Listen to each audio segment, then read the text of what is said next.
l'introduction au plus haut de la fourchette, des institutionnels souscrivant plus de 10 fois à l'offre, une croissance de 1,25% en 2 jours de cotation. Tous ces éléments attestent du succès de l'introduction en bourse de Bureau Veritas. Le numéro 2 mondial de son secteur est indéniablement une valeur intéressante. Les certifications et les contrôles qualité sont aujourd'hui des facteurs essentiels dans le succès et la survie d'une entreprise. Les problèmes des jouets chinois, par exemple, mettent en avant ce point. En outre, sa diversification géographique, 22% en Europe et hors France, 23% en Asie, 16% en Amérique, et sa diversification sectorielle, de construction à la marine en passant par les biens de consommation, permettent à Bureau Veritas de résister aux turbulences sur un de ces marchés. La crise des subprimes a enclenché une morosité de presque tous les marchés, entraînant le CAC 40 dans la tourmente ces dernières semaines. Un tel contexte n'était définitivement pas favorable à une introduction. Cependant, l'opération est désormais saluée par l'ensemble des opérateurs.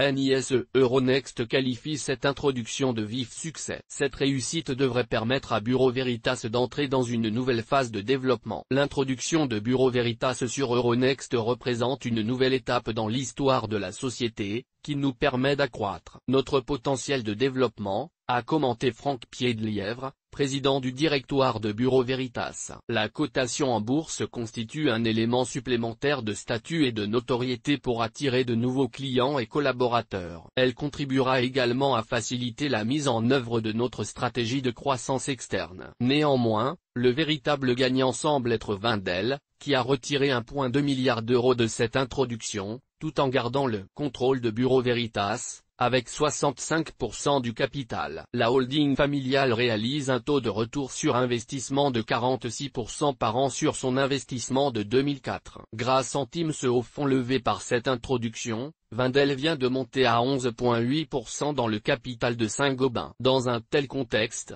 acheter ou renforcer Wendel dans son portefeuille semble être prometteur.